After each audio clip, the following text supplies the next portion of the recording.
مالك يوم الدين إياك نعبد وإياك نستعين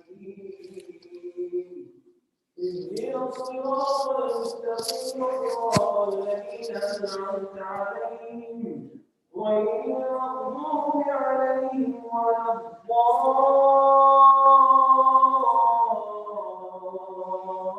الضالين آمين.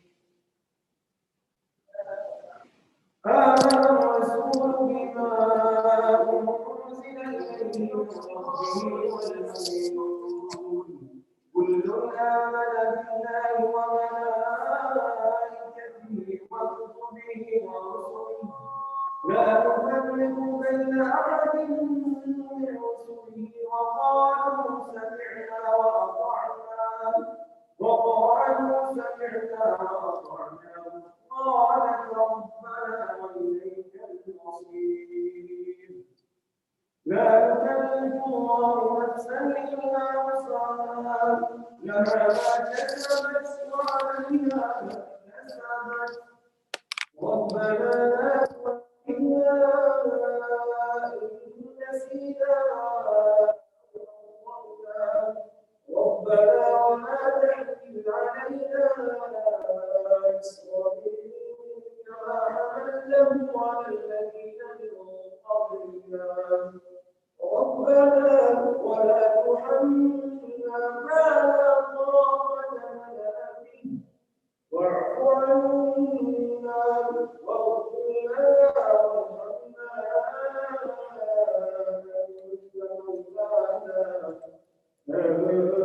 أنت مولانا فانصرنا على القوم الكافرين الله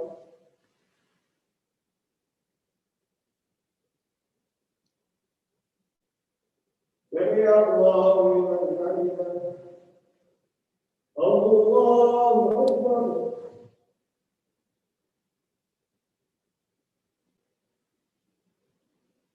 الله أكبر الله أكبر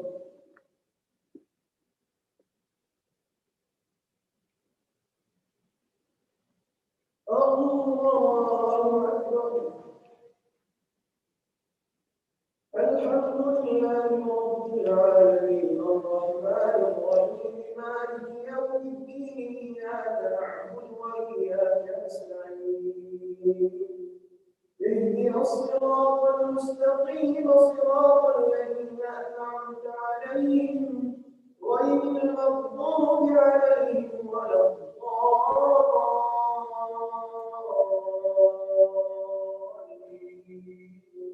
الضالين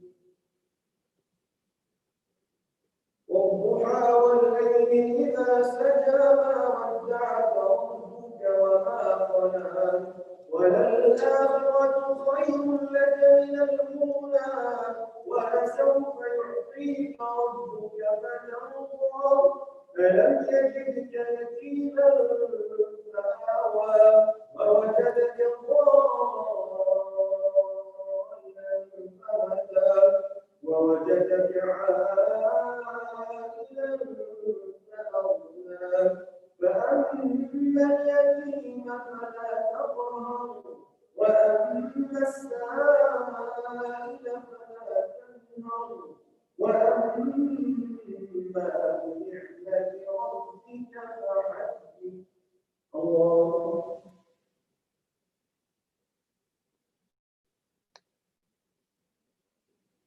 سمع الله لمن حمده الله أكبر الله أكبر الله أكبر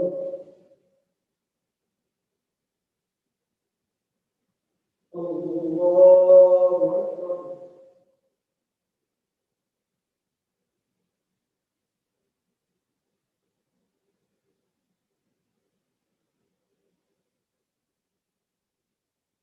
الله أكبر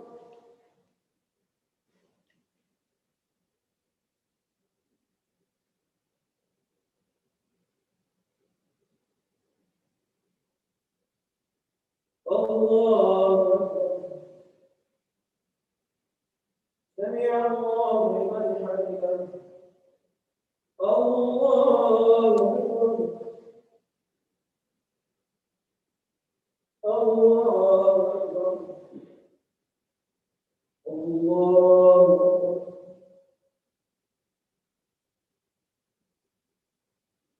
الله أكبر.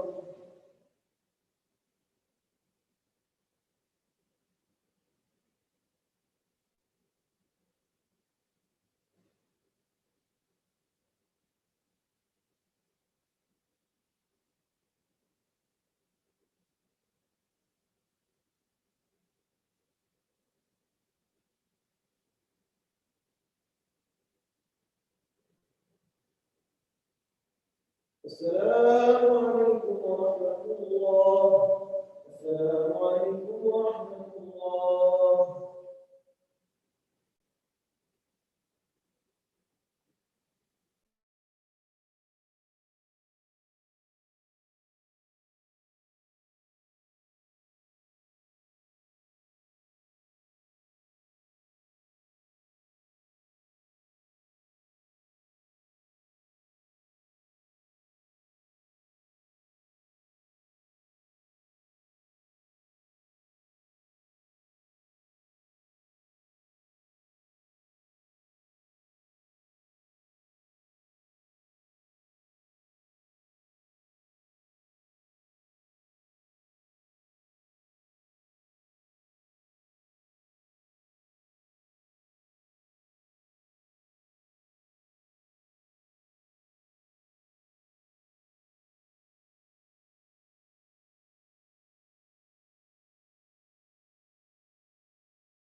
What is the mic open? Hello? What is it?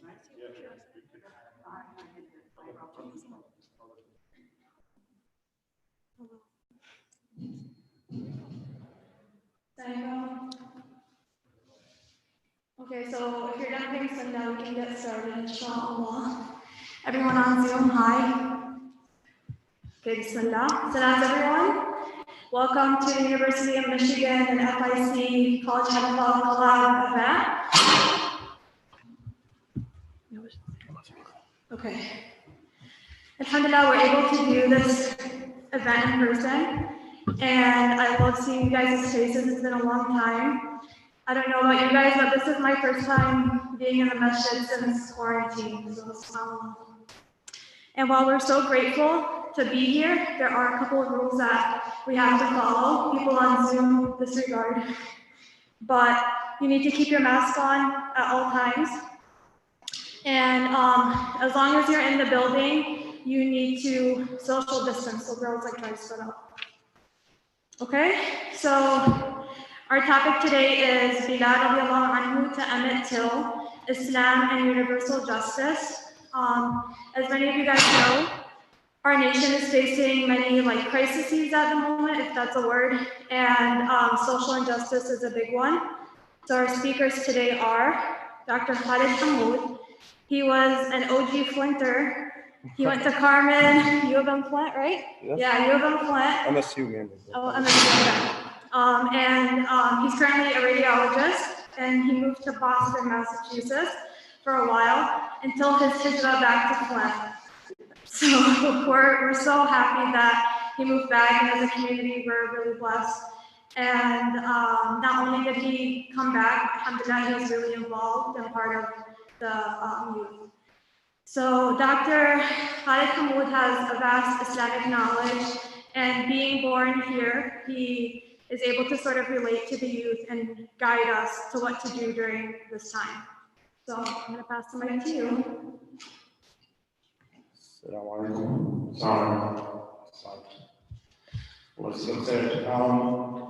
I was born and raised here in Alhamdulillah, and I think everybody that was born and raised, what's that? Switch over the, right, okay, sorry. I see that for all big people online. Everybody's wearing a mask except for me, because I feel like it's difficult to speak with a mask, but I believe in masks, so I should put that out there.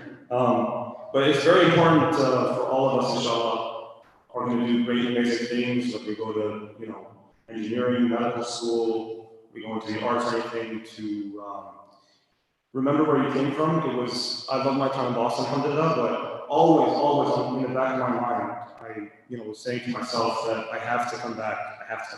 There's so much, to do and to give here. You have Sheikh Abdullah here, alhamdulillah, may Allah subhanahu wa ta'ala preserve him and give patience to his family. At the same time, we have family here. I have my parents and my in-laws, aunts, uncles, my grandma. I'm sure you guys can relate to some extent. So it's very important. It makes me very sad when I see some of the people that I grew up with who leave Flint for whatever school in the East Coast and stuff. And I feel like they see the big city lights and they really get sucked in and then they never come back. Although they have a lot to contribute to this community. So please, really honestly, these cities are beautiful. And, they're very nice. You go out, there's good places to eat, that kind of thing. But the novelty wears off. I feel like this is really loud. Is this not very loud? Yeah. Can you guys hear me without this? Just fine, right? Okay. So that's fine, right? MSA? Okay. But yeah, the novelty wears off. And I feel like really nothing can, for me at least, and I think you guys can relate. Can everybody online still hear me? Okay, nobody's saying otherwise, so I'll just keep going until I hear otherwise, inshallah. But yeah, so that's just a request from all of you, inshallah, that no matter where you go, just remember where you came from, and it really, nothing replaces being, close to people that you love, people that care about you. And honestly, now, Flint is a lot different than when I left. There's, mashallah, with Sheikh Abdullah and the programs here, and mashallah, the MSA and everything going on, mashallah. It's, it was great when I was here, but I think it's exponentially better now, inshallah. And there's still so much more to go, inshallah. So please do come back, inshallah. I want to thank Mona, Allah Ziyal Khair, for coming. When Noor asked me about the topics, she gave me a list of topics. And because of, what's going on, it's a very divisive, very polarizing political climate that we're in. I thought, and I think we can all agree that this is a very, very important topic. And it seems kind of like it's an obvious thing, right? Like as Muslims, we should stand for justice, and it's clear. And the rhetoric around it, almost to an extent, sometimes sounds very repetitive. But I think there's a lot that's left kind of unsaid with regards to this topic. Especially we still have a good number of Muslim people who are like still kind of on the fence about things politically, which quite frankly I think is outrageous. So this is kind of an ode to that, and I really want to come talk to you about it from what I can. I would, by the way, debate whether I have an extensive Islamic background or knowledge. I was born and raised here. My Islamic knowledge came from this masjid, so I know as much as you guys know or will know, inshallah. So I mean, I don't know if that's bad or good for you guys, but you have something either to look forward to or not look forward to. But that said, I do feel comfortable enough to talk about this topic from a theological perspective, inshallah. And in doing so, inshallah, we're going to draw on a few examples. I'm going to try to be brief, inshallah. But there's a few examples from the Quran and from the Sunnah of the Prophet ﷺ that I think are very, very pertinent. We may have heard them before. In fact, some of you probably have heard them before if you were at Khutbah Jum'ah a few weeks ago, but a lot of people weren't. So I'm kind of recycling some of the stuff, but I'm changing it. Don't worry, it's not exactly the same because it's something that's very, very important. And again, I want to touch on it theologically, but inshallah, after my little brief, snippet, inshallah, Muna will come up, Allah Azza wa Khair, Sister Muna, and she'll talk about it from more of a, social and a pragmatic standpoint for us, inshallah. So without further ado, أعوذ بالله السميع العليم من الشيطان الرجيم بسم الله الرحمن الرحيم والصلاة والسلام على سيدنا محمد وعلى آله وصحبه وسلم. So the best way to do this, inshallah, I think, is to really do it on like a case study basis. The first case study is going to be that of the people of the Sabbath, which Allah subhanahu wa ta'ala talks about in Surah anybody know? You told me this was going to be interactive, so I'll just answer for you guys. Surah Al-A'raf. So Surah Al-A'raf, Allah subhanahu wa ta'ala talks about the people of the Sabbath, and even if we can't remember the surah, I'm sure the story rings a bell. And then inshallah, as far as there's only two really case studies that I'm going to talk about. The second one is from the life of the Prophet ﷺ, and it's regarding the treaty of Al-Fudul. They called it Hilf Al-Fudul during the time of the Prophet ﷺ. So the first one from Surah Al-A'raf, we'll read the verses first, inshallah, and then we'll kind of dive into it, because this is going to be kind of like a primer in terms of defining for us how important this topic is within Islam, because there's so many virtues of Islam. Like there's charity, there's taking care of your parents, there's being kind, there's salah, there's dua, there's memorizing the Quran, there's being respectful to others. There's so many virtues, right? But not all virtues are created equal. So the question that we're going to ask, inshallah, and answer with this first case study is, where does this concept of justice, where does it fall within Islam? We know obviously virtue, and it's a good thing, we should stand for justice as Muslims, but where does it fall on a theological level in the midst of La ilaha illallah, in the midst of taking care of our parents? Where does it fall in the midst of those things, inshallah? So Allah subhanahu wa ta'ala says, and this room has a very beautiful echo, so we're going to read these verses nicely, inshallah.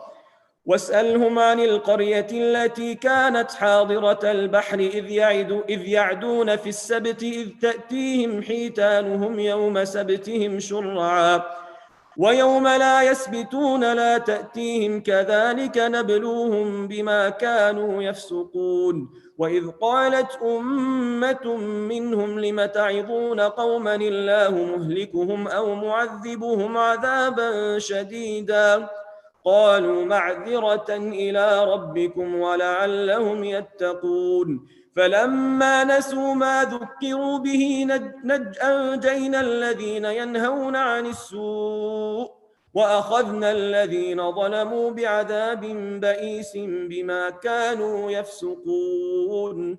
So Allah subhanahu wa ta'ala is talking about the people of the Sabbath. And he says subhanahu wa ta'ala in Surah Al-A'raf, ask them, O Muhammad sallallahu alayhi wa sallam, about a town that lived by the sea. This was a town from the children of Bani Israel. And Allah subhanahu wa ta'ala, I'm going to paraphrase for the sake of time, inshallah, mainly because I think what one has to say is more important than what I have to tell you, inshallah. So the quicker we get to that, the better. But Allah subhanahu wa ta'ala is saying that these people from the children of Israel, Allah subhanahu wa ta'ala told them, He said, don't fish on Saturday. And we know how the story goes, right? So Allah subhanahu wa ta'ala said, don't fish on Saturday. And they persisted to disobey the explicit command of Allah. There's no like ifs, ands, or buts. It's like Allah said, don't fish on Saturday. Literally, do not fish on Saturday. But they persisted. They fished on Saturday. And they tried to play tricks. They would put their nets out on Friday and they would collect them on Sunday and say, we're not fishing on Saturday, but really they were fishing on Saturday. And Allah tested them. So he'd make all of the fish come on Saturday and very, very little fish, if any, on any of the other days. So this was one group of people, we'll call it group one, in this group or in this tribe from Bani Israel. Group one, openly disobeying the command of Allah, okay? Then you have group two from this group who came to these people and said, Allah is telling us, don't do this. Like, why are you guys trying Allah? Stop. This is something that's clearly wrong. It's clearly not right. You guys have to stop. So that was group two. And then Allah subhanahu wa ta'ala tells us, and the number is very important, so keep track of this. There's only three. You don't have to count that high. Okay? Tells us about this third group. This third group came, we'll call it group three, came to group number two. Group number two was doing what? Okay, great. Thank you. Allah said, was stopping group number one, was saying, don't, stop what you're doing. You can't trick Allah. Allah said, don't fish on Saturday. So group number three came to group number two, who was doing the advising, okay, and told them, why even waste your breath? They're not going to listen to you. Like, why even waste your time? Just go about your daily life. They're doing their thing. Don't worry about it. They're not going to listen to you. Group number two told group number three, this, first of all, maybe they'll listen to us. We don't know that they won't listen to us. And second of all, if Allah's we're going to be held accountable, right? There's a sense of accountability. And if Allah asks us, at least we'll have an excuse before Allah. At least we can tell Allah, we tried, we did something. Okay? So 1, 2, and 3. This profound story with three groups initially. And then the last verse in these three verses is a verse that talks about accountability for these people. And although they started as three groups, what does Allah subhanahu wa ta'ala say when it came time to accountability? He says, and we'll review what we just read, أَنْجَيْنَا الَّذِينَ يَنْهَوْنَ عَنِ السُّوءِ. We saved those who prevented the wrong, who stood up and spoke about what was wrong. We saved group number 2. We saved group number 2. And then what does he say, subhanahu wa ta'ala? وَأَخَذْنَا الَّذِينَ ظَلَمُوا. And we took those who transgressed. We took those who transgressed. How many groups are there now in accountability? 2 groups. How many groups do we start out with? 3. So the question begs, what happened to group number 2? I mean, وَالَّذِينَ ظَلَمُوا, clearly the people who openly disobeyed Allah are included in this group. But what happened to group number 3? They didn't do anything. They didn't do the wrong. And they told the people who were advising, don't advise, but still, they didn't actively partake in that which is wrong. They didn't transgress. But what happened to them? What happened to them? And look how profound this is, okay? Because these people, group number 2, didn't partake, like we said, in anything, but they're included in this latter part of the verse. وَالَّذِينَ ظَلَمُوا. Although they didn't fish on Saturdays, they're treated as الَّذِينَ ظَلَمُوا, just like the people who fished on Saturday, because those who do nothing, their only infraction was their impotence. They literally didn't say anything or do anything. Those who did nothing, there is no distinction between them and those who actually partook in the injustice and those who partook in the wrong. And the only people that were saved were group number 2. The only people that were saved were those who openly spoke out about the very wrong they're seeing before their eyes. They were vocal about it. They stood up and they told them, stop doing what you're doing, which brings us to a very central axiom in our faith as Muslims. Very, very, very important. And if you can't tell, when we're asking the question of where does justice fall in the line of, obligations that we have upon us, I'm using a lot of adjectives to imply that it falls very, very high in that list of virtues that we're supposed to have as Muslims. This is very, very central. Allah is telling us, and I want us to burn this in our minds, that inaction against injustice is injustice. Inaction is injustice. If we have the capacity to change something, to fix it, to mold it, and to bend it, and to make justice out of injustice, and we don't do that, then we're just as good as the people partaking in that injustice in the first place. So what are we saying here? We're saying that if we literally see, and this isn't This isn't, figure of speech. This isn't, what could potentially, we've literally seen this. We have seen this with our own eyes. If we see as a Muslim, and this is a Muslim issue, you see a police officer, if we even call him a police officer, you see a man, okay, with his knee bent and sitting on the neck of another man until he's basically asphyxiating him until he's dead. And we don't do anything about that. We don't act. We don't do something, then we're just as good as that person with that knee on this man's neck. There is no difference between us. This is what Allah is telling us. This is the example from the children of Israel, right? That's group number 3, they didn't do anything. But they are included in the punishment of Allah, just as group number 1 was. So if we, as Muslims, do nothing when we see these things Islamically, if we fail to act, we are Derek Chauvin. That's it. I mean, it's as plain as black and white. Allah, it's not an ambiguous thing. It's not an optional thing. You can give charity if you want, above and beyond zakah. You can pray sunnah above and beyond fard. You can be kind to your parents above and beyond the basic obligation of being nice to them and treating them with respect, right? But there's no wavering on this issue, right? It's not optional.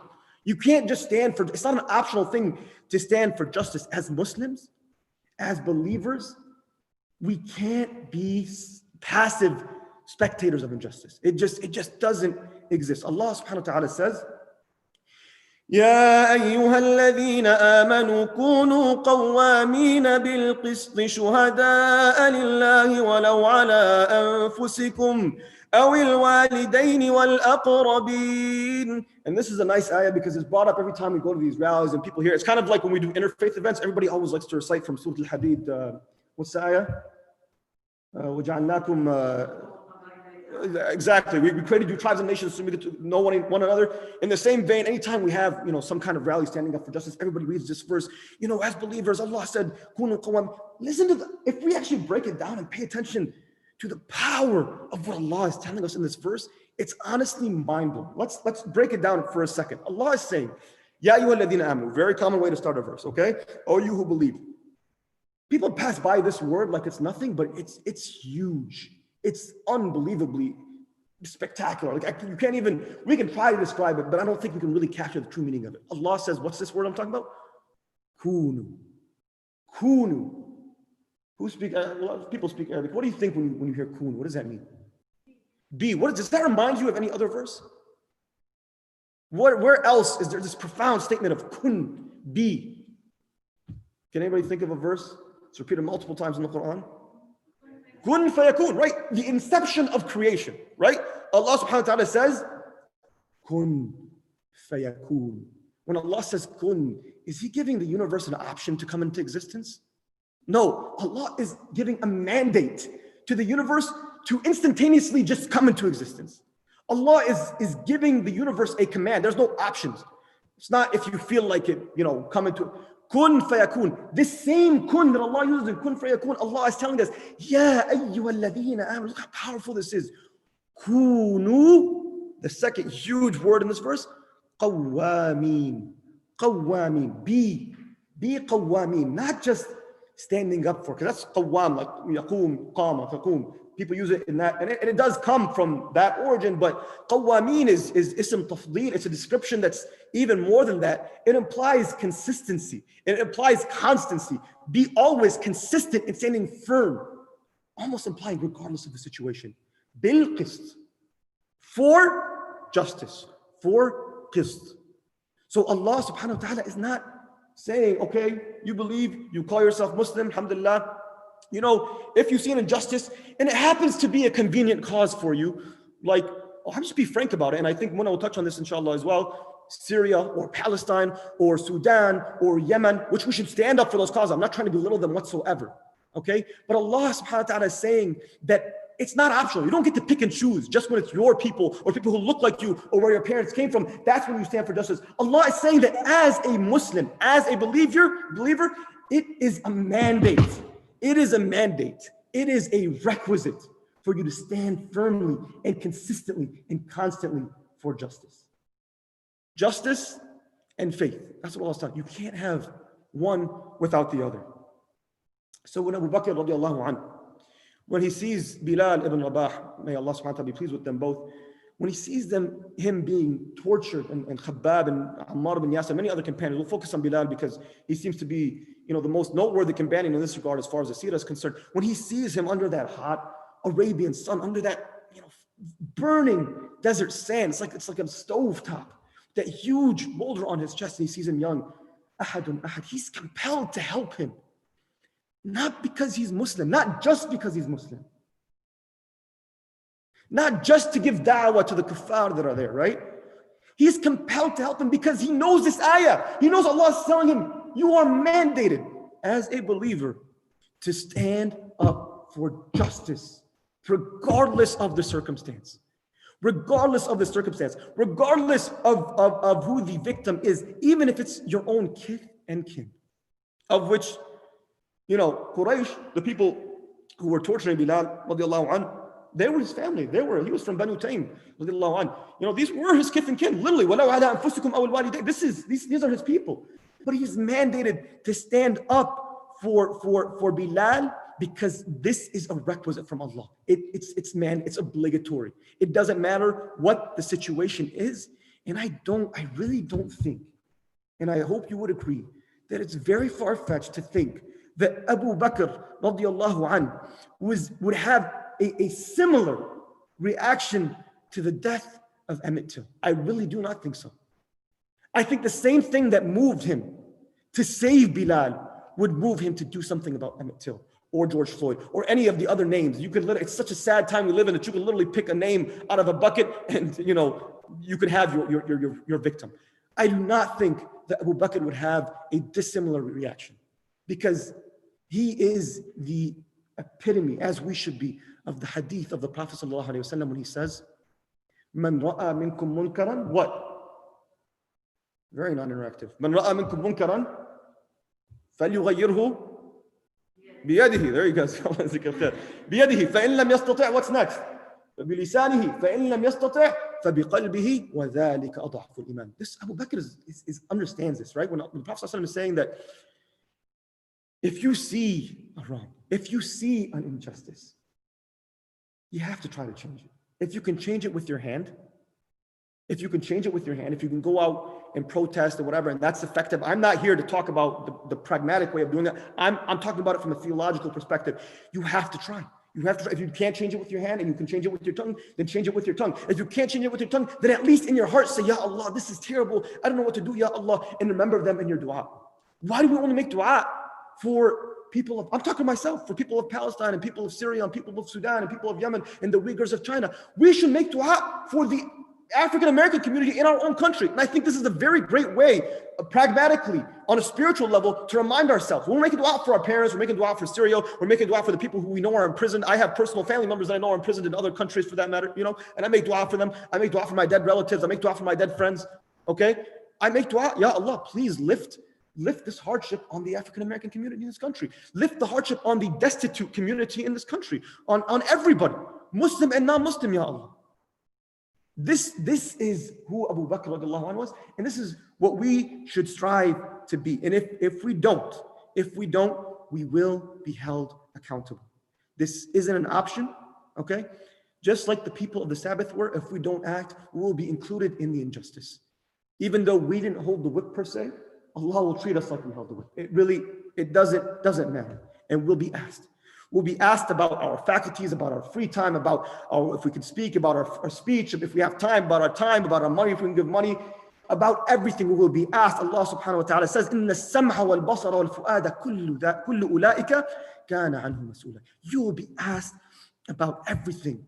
And this is so important, guys. This is so important to inculcate this into our minds.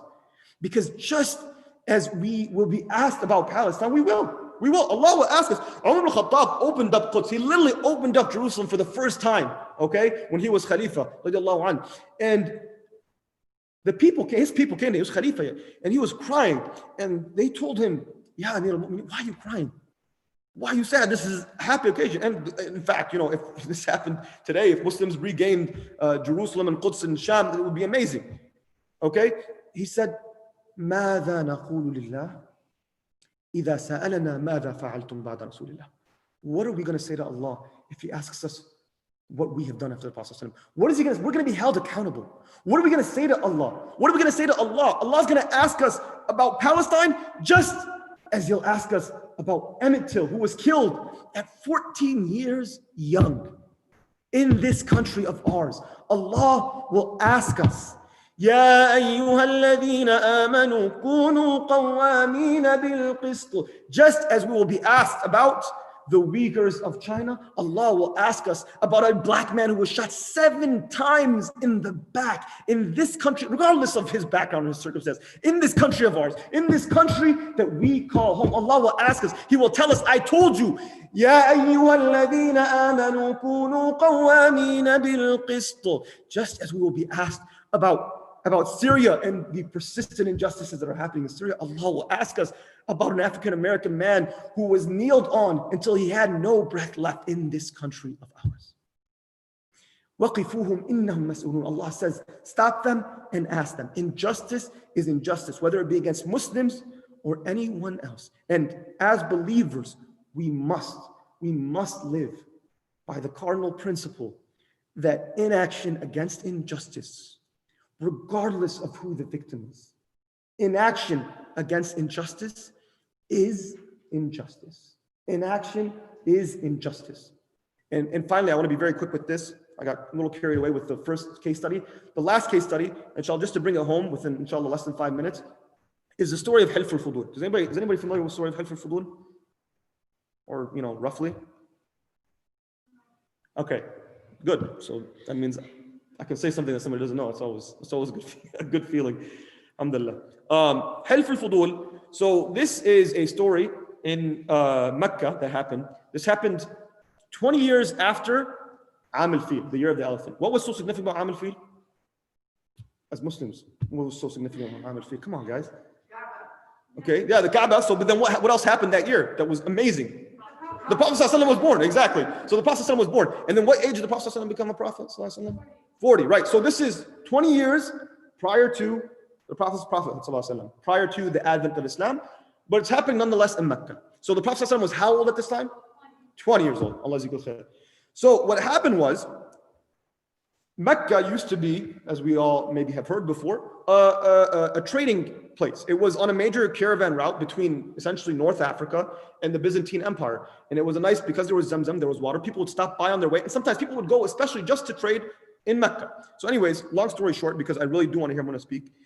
A man came from Yemen, from a tribe nobody heard about, a tribe called Zabid. And he came and he sold his goods. He happened to sell it to a man, a noble person from the people of Quraysh. His name was Al-As ibn Wa'il. And again, he was a big shot in Quraysh as far as they're concerned. He was from a big tribe there. And he sold this man the goods. And Al-As ibn Wa'il, refused to pay this man from Yemen his money. And so naturally this man grew upset. And he went to talk to Al-As. And Al-As not only didn't give him his money, but he ridiculed him. And so this man is thinking to himself, okay, Al-As didn't listen to me, so let me go to his tribe, Banu Sahm, one of the biggest tribes in Quraysh, and let me tell him, there's no way they can stand for this injustice. This is ridiculous. I mean, that's absolutely wrong. I mean, it's pretty commonplace anywhere you go in history, give and take. I sell, you give. So he goes to Banu Sahm, and he tells them this and this and this happened. So again, not only did they not give him his money, but they ridiculed him even more in front of everybody. So he was very, very upset, naturally and rightfully so. So he went the next morning and he found a hilltop in Mecca and he just tore them to shreds. He used the weapon that, he knew would be effective with the Quraysh. He used poetry. You could say essentially it was a diss track. So he got up and he tore Quraysh apart. And upon hearing these words, a lot of the Quraysh, especially those from Banu Taym, and some of the people from the household of the Prophet ﷺ, so the uncle of the Prophet ﷺ, his uncle Zubayr ibn Abdul Muttalib, heard this. And they realized, maybe they didn't know, or they were just really weren't thinking about it, wasn't on their radar, but they realized, this man has a point. There are systemic injustices in our society, okay, and this isn't right. It isn't right that a person comes. Quite frankly, first of all, it's honestly not even good for trade, right? If people start hearing that, people coming to Mecca and they're getting ripped off, nobody's gonna come anymore. But before that, they're thinking to themselves, it doesn't make sense for a person to come from outside of Quraysh, and just because he doesn't have a tribe here, nobody's here to protect him, right? You could kill him, you could cheat him, you could rob him, you could insult him, you could do anything. Nobody would even bat an eye. This isn't right. So they made a pact on that day in the house of Abdullah ibn Jud'an, who was also from amongst those who heard, the poetry that was spoken that day. And in the corner of that room was a 20-year-old Prophet sallallahu alaihi wasallam and his best friend, Abu Bakr radiallahu anhu. And they made a pact that day that if somebody comes to Mecca and they don't have a tribe, they have the protection of our tribe. Now, what's the key here? The key here is that after the advent of Islam, now years have passed by, at least 20, probably more, okay? The Prophet ﷺ would go on to say, sallallahu alayhi wa sallam, لَقَدْ شَهِدْتُ مَعْ عُمُومَتِي حِلْفًا في دار عبد الله بن جدعان ما أحب أن لي به حمر النعم ولو دعيت لمثله في الإسلام لأجبت. Now realize the profundity of what Prophet is saying here. That I'm recalling a time when I was called for a treaty in the house of Abdullah ibn Jud'an. That it was priceless to me. I wouldn't give up anything in the world for my place on that day in the house of Abdullah ibn Jud'an. And here's the key, had I been called to a similar treaty in Islam, I would have answered that call. Ya Rasulullah, this man was a non-Muslim. Not only was he a non-Muslim, this man was a pagan. How is that possible, Ya Rasulullah? Ya ayyuha alladhina amanu, kunu qawwamina bil qist. You have to imagine that these verses were ringing in the ear of the Prophet ﷺ. We have to stand strong. We have to be consistent in standing for the oppressed and standing for the injustices that we see. Doesn't matter if the person doesn't look like us, talk like us. It definitely, as this case study of Hilf al-Fudul notes, it definitely doesn't matter if that person has or does not have the same creed as us. It doesn't matter. It's our mandate. Kunu, be as believers, those who stand firmly for justice. And I'll conclude with this, inshallah. But the main question is what we can do now. And I don't think it's really an option, and I know Muna agrees with me, because honestly, a lot of what I said today is born out of a conversation that Muna had with somebody else, but I was kind of like a fly on the wall listening to it. So I know she would agree that especially now, guys, it's really not optional to be neutral anymore. We can't just you can't just say, okay, well, it's affecting somebody. You can't, especially now. It's never been the case, don't get me wrong. It's never been okay to do that, but especially now, it's definitely not okay. Okay? What are we going to tell Allah subhanahu wa ta'ala? We have to ask ourselves, right? When you see the pain in Emmett Till's mother's eyes, she's looking at her 14-year-old son. One day earlier, full of life and energy, a beautiful young man, now lifeless in a coffin. His face so beaten, swollen, and disfigured. It doesn't even look human anymore. That's her baby boy. She stayed up late at night for that boy. She made him his lunch. She washed his clothes. He was killed in this country of ours at 14 years old because he was black. We don't have an option to be neutral. We really don't. It's our mandate as believers to engage in these injustices in the obviously lawful ways that are allotted to us, and the tools that are at our disposal, inshallah. And at this point, I think I would really love to hear, inshallah, Muna's take, inshallah, in terms of, because this is all theological, but I know Muna, mashallah, she's really an asset in our community. I'm not just saying this because she's in front of us, but she really is an amazing asset in our community. We're honestly lucky to have her. And she's going to talk to us a little bit more about the more social and pragmatic approach of justice and its role in our lives. But also, I would love, I know I'm going to ask her questions, but I would encourage all of you also to ask her more practical questions as well, because she has a lot of experience in this regard, inshallah. So Allah yazikum khair. سبحانك اللهم ربنا وبحمدك نشهد أن لا إله إلا أنت نستغفرك ونتوب إليك والحمد لله رب العالمين.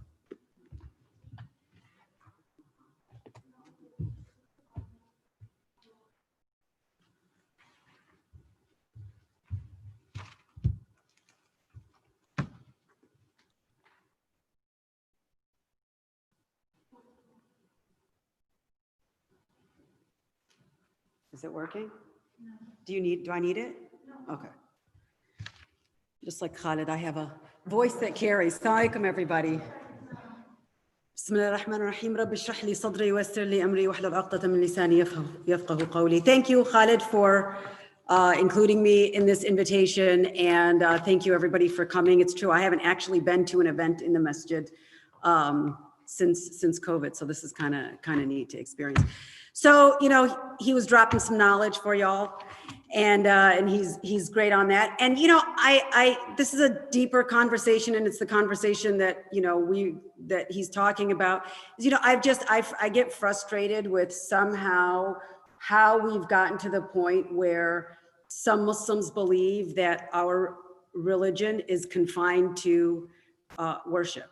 Right? Ibadat. It's confined to salah, siyam, and then I'm going to vote for Trump because I get lower taxes. Like where in our prophetic tradition did we come to the conclusion that our religion meant we don't have to care about the community that we live in?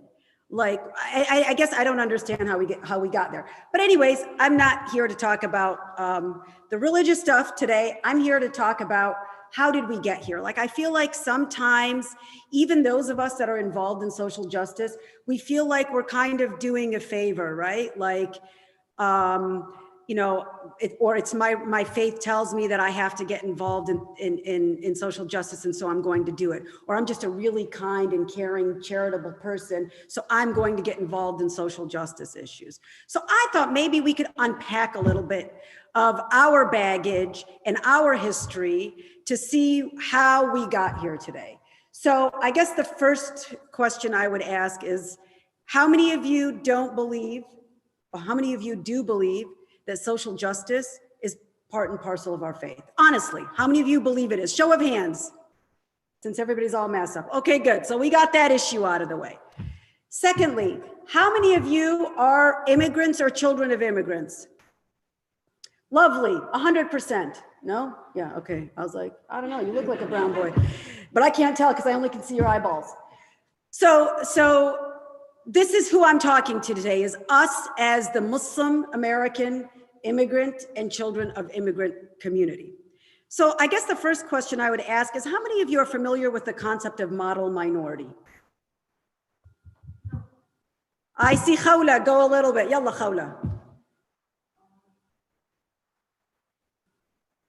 No? Okay, well, you know, thank you for raising your hand. So the idea of a model minority, well, let me give you what that is.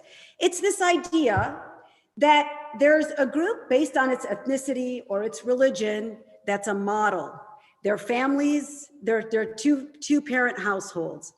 They're not criminal. They're educated. They are financially stable. They're not welfare. And they don't get welfare benefits. And it's a minority, right? And as a minority group, they're a model. Let me give you an example. When I tell you Asian American, what do you think of? Come on. Y'all can't be asleep. It's, 8 p.m. What? I can't hear. Yeah, but what do you think about them in America? What do you think about them? Smart, studious. When I say Indian, what do you think of?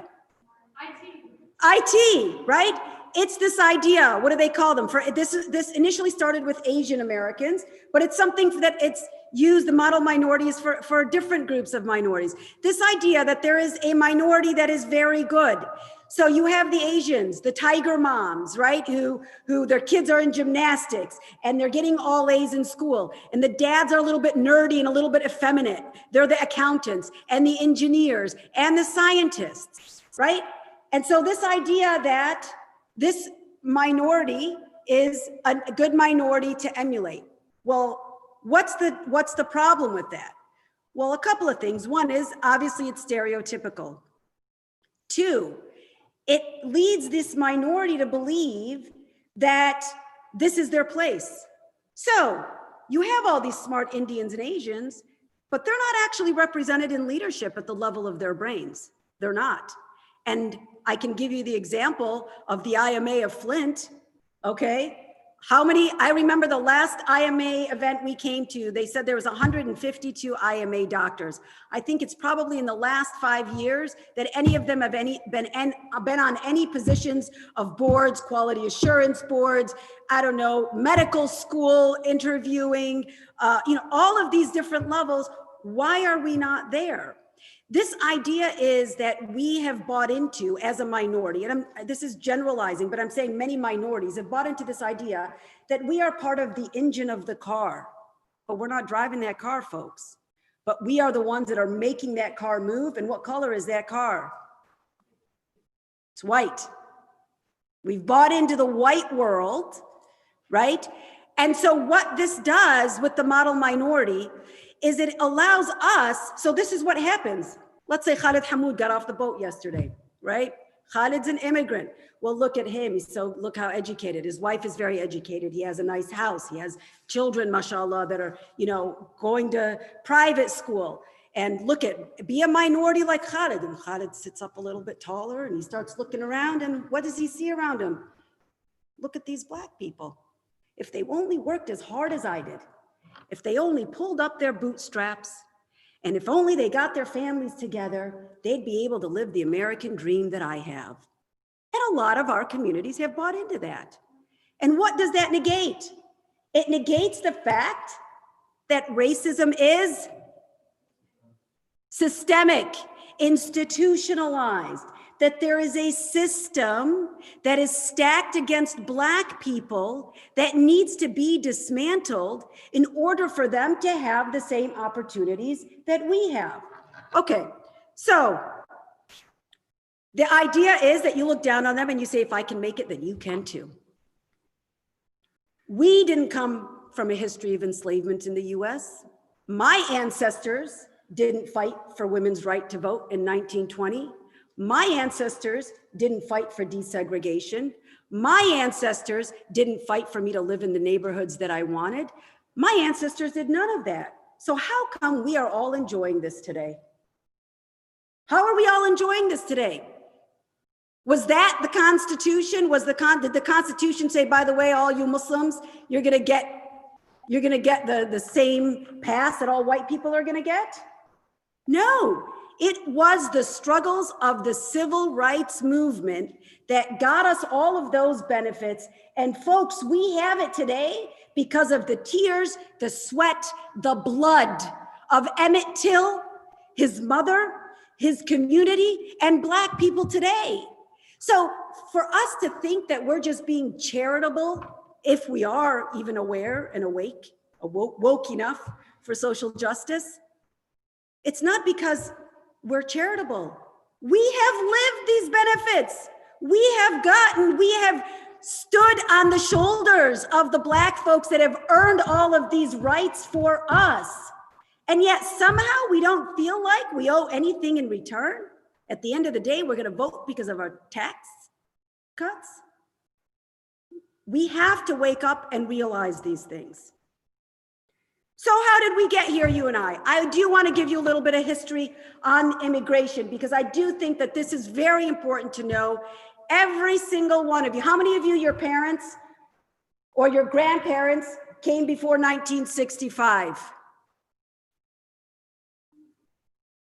Zero. The reason why I know is because my dad came in 1970 and he's one of the old folks, okay? Zero of you came in before 1965. So none of us were here for the civil rights movement. Do you know why you weren't here? Why do we know about the immigrant community now and we don't know about it in the 50s? Why? Can somebody tell me about it? Why? Because they were sleeping? Because they didn't see, like all of white Europe, that America was the place to be and where dreams can be had? They decided they'd rather sit in their homes and live in poverty? Why? We weren't allowed. So let me tell you about how this all started, folks. Mid-1800s, there was economic depression in China. And in America, what did we have? We had the gold rush. So you had all these Chinese that came over to work in the gold rush and to do mining for gold. They also came to build the railroads. So what happened was some white folks got upset about that because they were competing with them to get some gold. So they were able to get a couple of things passed. One was in the 1850s, they got a law passed saying Chinese people can't be witnesses in court, just like Black people can't be witnesses and Native Americans who natives and black people already couldn't be witnesses in court. Now Chinese people couldn't be witnesses in court. Well, what does that mean? It means that you can't file a complaint against anybody, because obviously who's going to be your witness? It's going to be your fellow Chinese or your fellow, Native American, your fellow black person that was there and saw it all happen. So you couldn't file a complaint. Fine. So then they started fining them taxes. If you wanted to work in the gold rush, you got to pay taxes. So then they taxed them. Of course, they only taxed the Chinese. Then they said to them, you can't be US citizens. In 1882, the Chinese Exclusion Act, y'all should know this. Chinese Exclusion Act said you can't be citizens. And the reason why I'm saying you should know this is because at that point, you had green card holders and they could never become citizens. Fast forward to the 1920s in the Depression, and they said, you know what, we're going to cut off immigration actually 1900, cut off immigration from China altogether. And you know what, it worked. It worked. Chinese number decreased significantly. So some lawmakers and some white people were like, this is fantastic. How about we get rid of the Arabs? So when you think of Dearborn, right, you're like, when did they come? If we're closed, when did all those Arabs come? Well, that's because the doors were open until the 1920s. They said, you know what, this worked. We closed out the Chinese. Let's close out the Arabs and the Japanese and the Indians. So from 1925 until 1965, there was like 5.5 Middle Easterners or Southeast Asians that were allowed into this country. And then what happened? You had, oh, and by the way, does anybody know why in the Middle Easterners, why we are considered white? When you fill out a form, you guys, when you did your college applications, right? Everybody says, well, if you're Middle Eastern, you're white. I don't know who considers you white, but I tell you, white people don't consider you white. Why are you white? I'll tell you why, since nobody seems to know. Because if you weren't white, if you were considered yellow, right, Chinese, if you were considered yellow, then you couldn't become a US citizen. So what happened was you had a Lebanese that challenged this. And he said, look at me, I'm not yellow, I'm white.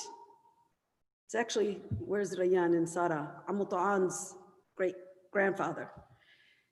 Said, look at me, I'm white. I'm not yellow.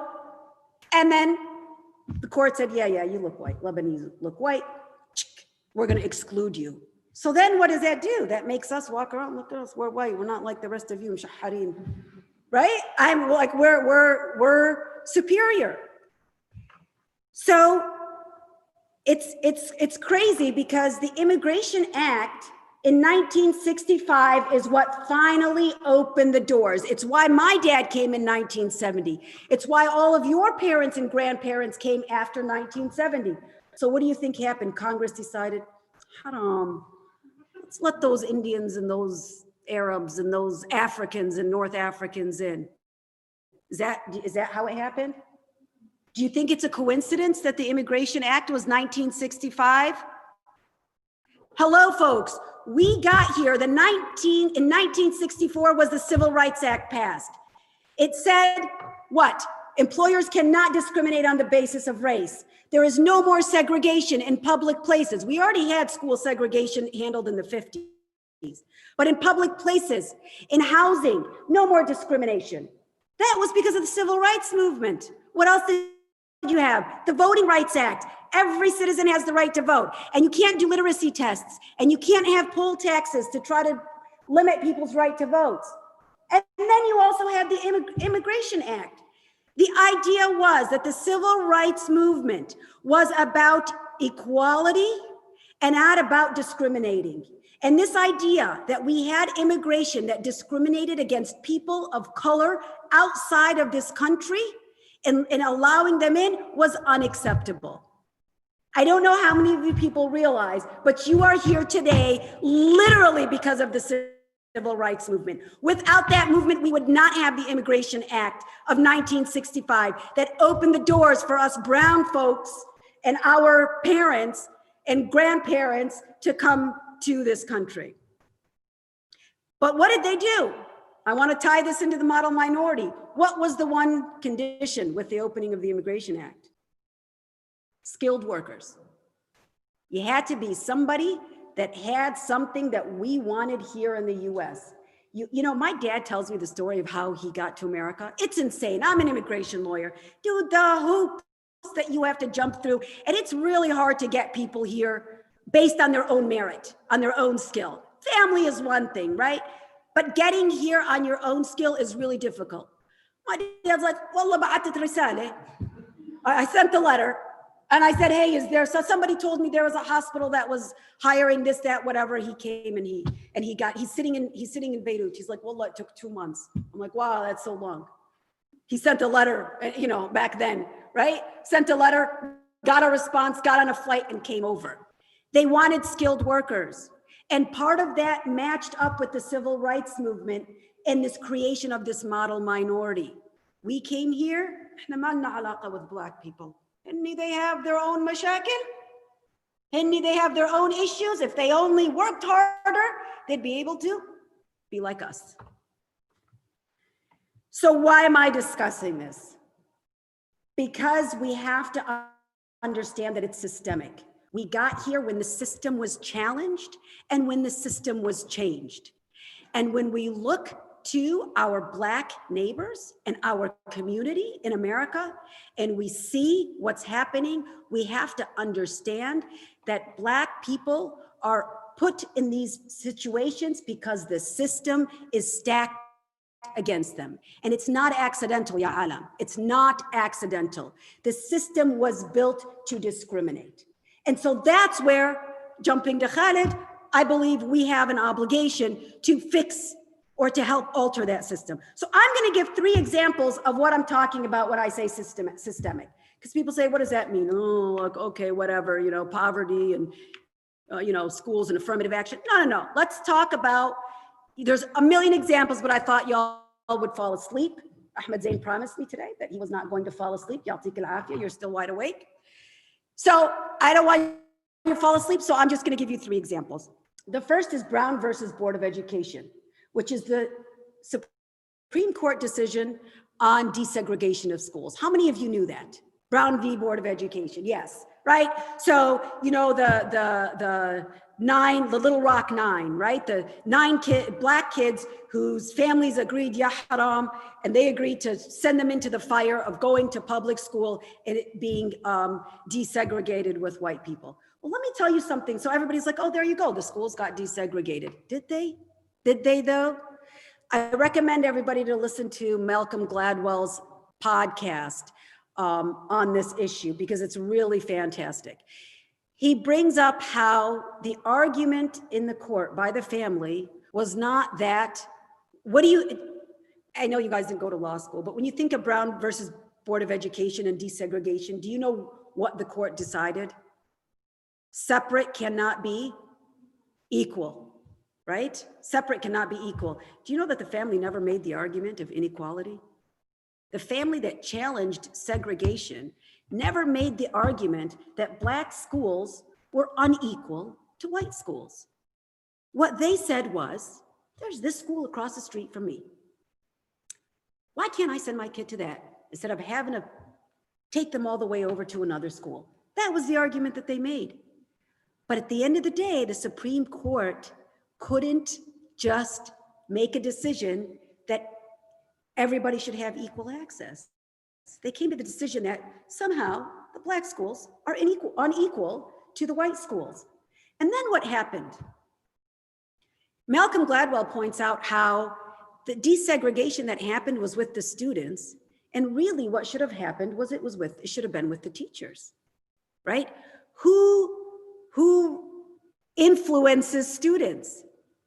Who educates students? Who educates the next generation? It's the teachers. And instead of desegregating the teachers, they desegregated the students. And you know what ended up happening? Black teachers lost their jobs and schools got shut down. And the Supreme Court, when Black teachers applied for jobs in these newly desegregated schools, the schools said, we're not going to hire you because we don't think you're a cultural fit. So they were racist. And you know what? The Supreme Court said, yeah, that's fine. So what ended up happening was you had desegregation of students and overwhelmingly white teachers. Now, if you just look at statistics, it's like 10 to 1. Black kids are more likely to finish high school if they actually have a teacher who is Black. Why? Because they can see a future. They can see authority. They can see connection with something bigger, something later for themselves. Anyways, that's one example. The other example I'm going to give is the new Jim Crow. Very quickly, y'all got to read that book. I know that some of us, we did a book club. Half of y'all didn't read it anyways. I know y'all are laughing. The new Jim Crow, if you're too lazy to read, even though you're college and high school, at least watch the 13th on Netflix. Okay, it's got Jay-Z in it. That's got to be a plus. All right. Basically, you have the criminal justice system that is stacked against Black people, stacked. So do you know what the term discretion means? Does anybody know what discretion means? No? Come on, y'all in college. Got to have some vocab. What does discretion mean? Discretion means it's my choice, right? I have the discretion to go out this door when I leave, or I have the discretion to go out that door. Police have the discretion of where they want to police. Once you choose some place to police, you can choose, when you interact with them, you choose who you want to arrest. When you arrest, the prosecutors get to choose who they want to charge and what they want to charge. Judges get to choose how much they want to sentence you to. How many of you have heard of affluenza? Affluenza, right? And what a ridiculous, the kid was a rapist. This kid was a rapist. And what he said was, his defense in court was that he was too rich and too spoiled and too sheltered to have ever experienced the consequences of his actions. And therefore, he had affluenza. And you know what? It worked. The judge gave him a minimal sentence. Again, discretion of the judges. You have the private prison system. The private prison system needs more prisoners. And who's going to complain the most about getting prisoners, about losing people from their community? It's not going to be the white people that are going to suffer that problem. And I always like to bring this example up. Let's talk about, just quickly, about drugs. Studies show that Black people are more likely to use marijuana than, white people are more likely to use marijuana than Black people. Black people arrested and convicted for marijuana 10 to 1 to white people. Are you listening to me? White people are more likely to use marijuana. Black people 10 to 1 more likely to get arrested and convicted for the use of marijuana. And then you have rules like in California, the private prison system pushed the 3 strikes and you're out. You get arrested and convicted 3 times, you're going to life to prison for life. So 3 times you got caught with marijuana, you could go to prison for life. Who do you think that was impacting? That was impacting the Black community, the war on drugs. You know, I remember driving on the highway one time, and I swear there was Saginaw Police. There was a tank that said Saginaw Police Department. How the hell you get a tank? What do you need a tank for in Saginaw? If you see police that are wearing militarized garb, you see the tanks, you see the military grade vehicles that the police departments have. You know how they got those? The war on drugs. The federal government said, the more people you convict based on the number of convictions you have for drugs, we're going to reward you with all of these military things. So they were incentivized. Law enforcement was incentivized to go pick people up, arrest them, convict them, so they can get their riot gear and get their tanks. So obviously, that's the criminal justice system is stacked. We should know that, and that's what I'm saying. We understand it's systemic. My last example I'm going to give is in healthcare. When we're talking about systemic discrimination, I was on a call with somebody. Some of you doctors here, a couple of you doctors here would know. People ask, why is it that Black people, for every 10 white people that are hospitalized for COVID, there's 27 hospitalized. For every 10 white people that die, there's 27 Black people that die. What is it about Black people that they're dying? And I heard somebody say, I heard a doctor say, we think it might be genetic. Uqsam billah. We think it might be genetic. And I'm thinking, that's fascinating to me. Like, you know, where would you get that idea from? Let's look at what the system is. So there's a few things. Let's talk about the social determinants, right? Black people are more likely to have service jobs. They're your bus drivers, they're your janitors, they're working in grocery stores, right? So they're the ones that are more likely to be out in public in a way that they're going to get exposed. Secondly, they're more likely to live in cities than in rural areas, high population areas. Thirdly, they're more likely to live with multiple families in one house. Grandma lives with me. My sister-in-law and her son live with me. They can't social distance. So then they're exposed more. So grandma is living with me, but I got to drive the bus and I'm exposed and I bring it home to grandma. They're also more likely to live in areas that don't have recreational facilities. They don't have green air spots. They don't have grocery stores. Come on, y'all. How many of you been into the city of Flint? Where's a grocery store that you know of that's accessible to people? In terms of healthcare generally, it's not safe. There's no areas for kids to play. There's less green areas. And there's no way to have healthy eating of grocery stores. What is there? There's liquor stores. There's liquor stores and fast food. That's all you're going to find in those areas. But also the access to healthcare, there's disparity. People work in jobs with limited or no health insurance. And of course, there's racial bias in medical treatment. And I honestly, I listened to a speech on this and I honestly didn't realize this. But there's something called the racial empathy gap in perceived pain tolerance, where healthcare workers don't empathize as much with Black people who complain of pain that is undefinable. My back hurts, I've got a toothache, my throat hurts, something that I can't find with a scan, but my back is always hurting me. They're unable to empathize with them.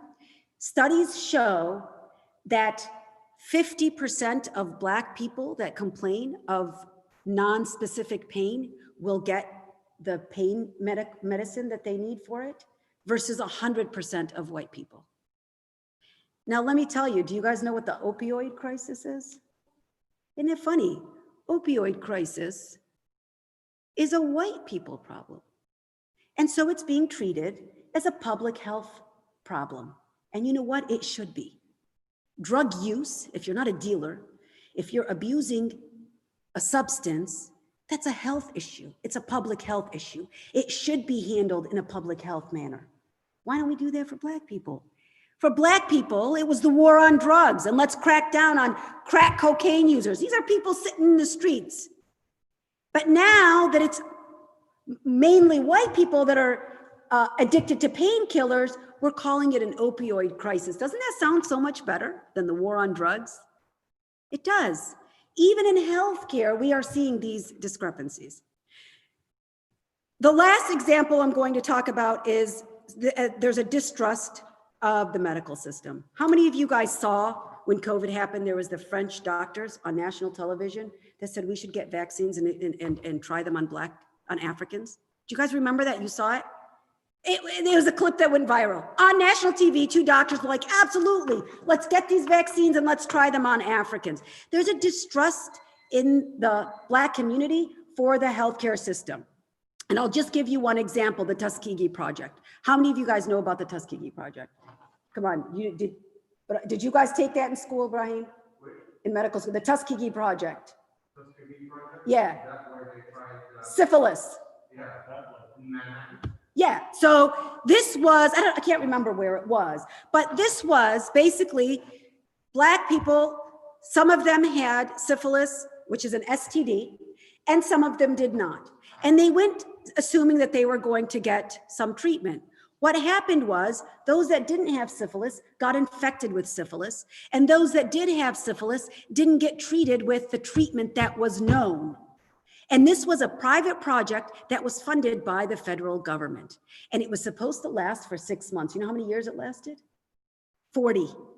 40 years. It was not until 1972 that we found out about this project, and an investigation, the federal government conducted an investigation and found out that literally the federal government with this institute helped fund giving syphilis to Black people and not treating Black people who came to doctors to get treatment for their syphilis.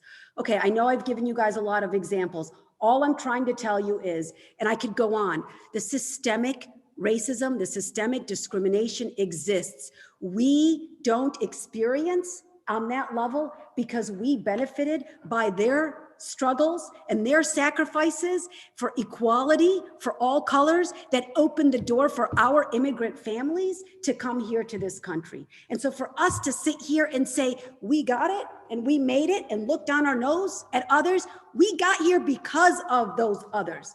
And so let's not fall. We can't continue to fall into the trap of model minority and to believe that we are a model minority and that Black folks in particular could get to where we are if only they worked a little bit harder. And lastly, we cannot be God-fearing people and claim that we love and respect our Prophet Muhammad sallallahu alaihi wasallam without believing that we have a responsibility to the community in which we live. Jazakumullah khair. Wassalamu alaikum.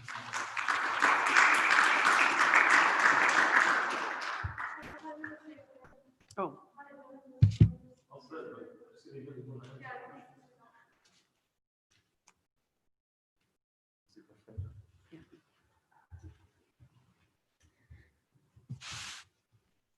Okay, and try to be in frame.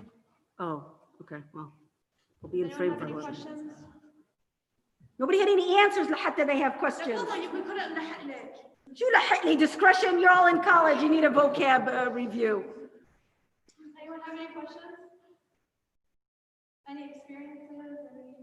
Can I start with a question? Yeah. I cornered Mona to come here so I can ask her this question. But Yeah. no, because it's really easy to talk about this. In terms of, for us, when we all have jobs, inshallah, become whatever, it's very easy to donate to Kildy or to, other Senate races and Congress races and whatever to try to flip the House to, whatever, be more forward thinking, even though obviously the Democratic Party is not perfect, but I mean, the choice is pretty clear. Anyways, we can donate, but as college students, for example, or maybe some of us that are just starting out in our careers, like Ibrahim, for example, although you were a hospitalist for a year, right? Yeah. 2 months? Oh, never mind. Okay, no. Anyways, it's easy for some people to donate, but for other people who can't maybe donate, what would you suggest? I mean, outside of the obvious things like standing with our brothers and sisters in these rallies and stuff, in terms of being politically active, what's the best avenue? Where do we get started? So this is a great question because when's the election, folks? November 3rd. Y'all can do something simple and you can volunteer to be poll observers on election day. And if any of you are interested, please let me know. Basically, election protection is very important. So protecting everybody's right to vote, you might think, oh, whatever, who cares? Believe me, the discrimination still happens. People get turned away who are eligible to vote. That still happens. Things like the polling stations are not open on time. Things like the ballot machines are not working. That stuff still happens. So we always need people that are volunteering. We train you and we'll guide you. We need people to go and to be there and to look. It's a one-day commitment. In terms of being involved, I feel like there's a couple of things. For you career folks, the career folk left, you need to own these things in your own careers. Everybody in their career has an avenue to challenge systemic injustices. So whether it's healthcare issues and access to healthcare issues in your arena, whether it's taking leadership positions or what one could call public service positions, right? Like we can't just be, and I know some of it's our culture. Look, our culture, we love to just throw shahatas at the TV because we're upset at what we're hearing. But at the end of the day, complaining, yeah, I'm not saying you can't complain, okay? You can complain. But at the end of the day, you gotta at least think about what can be done to fix it and do something about that. And so this idea that I'm going to complain and then just say, oh, the whole system is rigged and I'm just not going to participate. That's just not, I mean, obviously that's not our prophetic tradition, but that's really just not the way that we're going to be able to fix things together. So I think in terms of you university students, you guys have so many options. The question is choosing one and sticking to it. So there's a million options of things, of ways to get involved. And you need to choose something. I want to ask you guys, and I want honest response. How many of you right now are volunteering for something outside of your Muslim world? Meaning outside of MSA, outside, how many of you? Okay, I would say like 20%. We are a community that has access, mashallah, to so much. And you as university students have access to so many student groups. You need to get involved in one of those groups. I mean, you just do. This idea that as a Muslim, I only care about Muslim issues, is just, it's not Muslim. That's all I have to say. Noor. So I feel like something I heard a lot growing up from people is like, especially if they're Arab people in general, is like our parents are just racist. That's just how it is. Like that's just like whatever, which is true. They're not lying. Right. But like we heard, like we have to actively do something against it, like to educate them. But like, I mean, obviously in our culture, there's a big emphasis on respecting your elders and being like respectful in the way you deal with them. So how do you kind of bring that education to them without one, challenging their values, and two, like, just being respectful? Do you want to answer that? I want to say something before you answer it, Mona, because I think my answer would be that you would be surprised if you were to quote unquote challenge, not in a disrespectful way, but to just, pose questions or legitimate questions and say, Mama, Baba, like, think about it this way, like, you would be surprised how responsive they are. This fly on a wall conversation that I had was with somebody that's very dear to my heart, who was thinking maybe, kind of this old way of thinking, and literally on the spot, like they changed their mind. And I was like, whoa, like that's, I wasn't expecting that. So I think sometimes if you just poke the hive a little bit, like I think you'd be surprised, how receptive they will be. I always think about, whenever we talk about racism, I remember growing up thinking, if I hear this, astaghfirullah, but if I hear this one more time, I'm going to shoot myself in the face. لا فرق بين عربي ولا أعجمي إلا بالتقوى, right? There's no difference between an Arabi and a non-Arabi except in faith. وجعلناكم شعوبا وقبائل لتعارفوا, the ayah that Khalid was talking about, right? We created you nations and tribes to get, okay, that's great, good, that's a premise. Now, how are we implementing that in our everyday lives, right? That's the issue.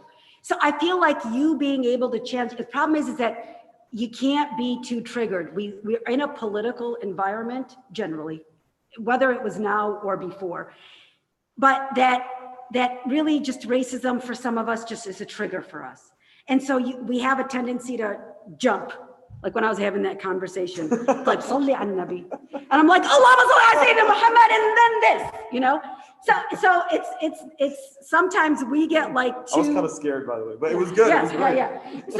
Sometimes we get like really worked up, and I think the issue is just handling it. Like I don't appreciate when it's said like that because blah blah blah. So for example, I'll be honest, something simple for all you Arabs, can't stand it when they say Abid. Man, I was talking to this one Abid said to me blah blah blah. No, man, that's not acceptable. Slaves don't exist. Black people aren't slaves. We are not feeding into that. I have no problem. Somebody says that and I say, hey man, don't use that around me. That's not cool, right? So even when your parents, I mean, you might be talking about like racism, but we also have colorism, which we didn't discuss here today, right? But shades of lighter is more beautiful within your own race than darker is. I'm not even talking about colorism, just about racism in and of itself. I feel like you can have that conversation and you might not convince them, but I don't think that you should let up. I don't know if you agree, but I wouldn't let up. If it comes up again, I'm not saying go attack them, but if it comes up again and somebody keeps saying, Abid, no man, stop. I've told you this before. Stop saying that around me. Well, it was common vernacular for a lot of, I don't know about the sisters, for a lot of brothers, even like I don't know about you guys, but maybe my generation, a little bit younger, a little bit older. And at some point, I think during the past 4 years, when like just stuff started becoming so like out in the open, you know, alhamdulillah, I mean, recently in the past, I would say 2 years, like not only are the, you know, people around me not using it, but people, and like these are my good friends, are calling out other people like, dude, like just, you know, shut up. Like you can't, a little bit less polite language than that. But you guys get what I'm saying. Like just, you can call your friends, you can call them out. I mean, set standards for yourself. It's really not that hard. So, And that's the first place. You know, you can go to a rally all day long, but if your house is filled with that and you're not saying a word, I'm sorry, you can go to rallies all day long, but it's not going to change. We got to change what's around us first. I think it's more dangerous, especially with a lot of us, like our families are in the healthcare field. And if they already have those mentalities, like it's a dangerous thing. Like we were talking about it in our nursing class.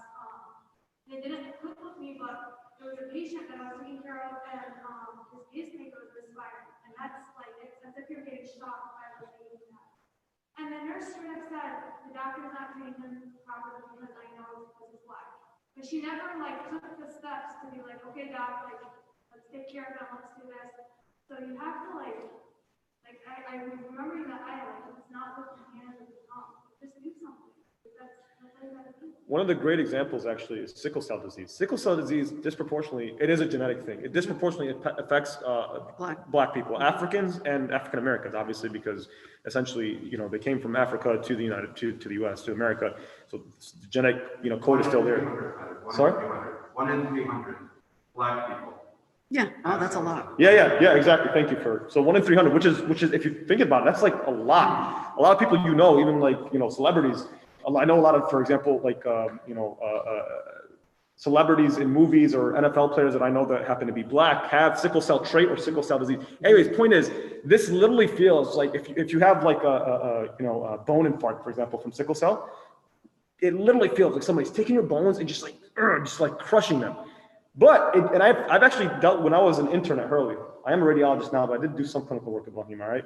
So when I was an intern at Hurley, and we would have, obviously Flint, an overwhelming majority of the population is black, they would come and they would be in a sickle crisis. So they would be in these situations, whether it was like a pulmonary thing or a bone thing, and you could see like them sweating from, but they would never have, what do you call those things? The indwelling PDA, what are they called? The PCA, yeah. Sorry, I haven't administered medication in a long time. I read images now. Anyways, point is like, you know, you have patients, literally, you know, patients who are white, who are talking about their knee hurts after like a knee replacement or something. They're on a PCA, clicking it like there's no tomorrow. This black patient with sickle cell, his bones are literally being crushed. Like he literally feels like he's being crushed. Oh, you don't need anything. No PCA, barely give him Dilaudid, or, you know what I'm saying? It's like, oh, you don't want him to get it. Just like, no, dude, like this guy, you know, so we've seen it with our own eyes, but I think, like you're saying, you have to call it out. Like you literally, you know. And there's a risk with that, right? There's a risk with you calling it out. And I think about, you know, you gave the example of the people of the Sabbath, the first group and the second group and the third group, and how the third group was lumped with the first group because they were inactive. And, you know, Martin Luther King said, what did he say? We will not remember the words of our enemies, but the silence of our friends. Look, at the end of the day, Martin and Malcolm got a bullet in their heads for what they stood up for. It's not always easy to stand up. And I'm not saying that you're at death's door, but I'm saying even in your careers and your jobs, in your university, or high school, when a teacher says something dumb, like I remember there was a teacher here that was totally racist. And a lot of the students thought it was hilarious. And he would say things about black people and everybody thought, you know, a lot of people thought it was funny. And I thought, am I the only parent that's going to complain? And you are all in high school. Why are you all not complaining about this teacher? It's just the simple things. If you in that moment don't take that position, you cannot expect that a protest that you go to is somehow going to change the world. So just one thing going back, I thought to talk about sickle cell. So there's another disease entity that is predominantly in white people, cystic fibrosis. The diminished quality of life is equal between sickle cell in black people and cystic fibrosis in white people. Like I said, 1 in 300 sickle cell in blacks, 1 in 2,500 have cystic fibrosis in whites. And it's considered kind of a common disease in the white population. Per patient of cystic fibrosis, $11,000 of funding for cystic fibrosis. For sickle cell, per patient is $900. So it goes back to talking about putting our money where our mouth is. And these, you know, the people that are donating to the cystic fibrosis funds, obviously they have a target of who they're trying to quote unquote save. And at this point, cystic fibrosis is essentially cured. For all intents and purposes, it's a cured disease. Whereas sickle cell is more curable, but the funding just. You know, Ibrahim, I have never seen a fundraiser for sickle cell. And you know, when you get like people put a Facebook, whatever, I've seen for cystic fibrosis, obviously for breast cancer. I've never seen for sickle cell. Just more proof. I mean, I'm just saying that in everybody's line of work, you have to see where those systemic, and at least be aware on an individual level. If you're a healthcare provider, at least you be aware, so you challenge yourself to make sure that you don't fall into these stereotypes and provide discriminatory care for somebody. Thank you guys so much. I really appreciate it. You guys took out a Thursday for your busy schedule. أهلا وسهلا. I'll look forward to you. This is something. Thanks for having me. Oh, wow, wow, wow. You guys are so sweet. Thank you. Anytime.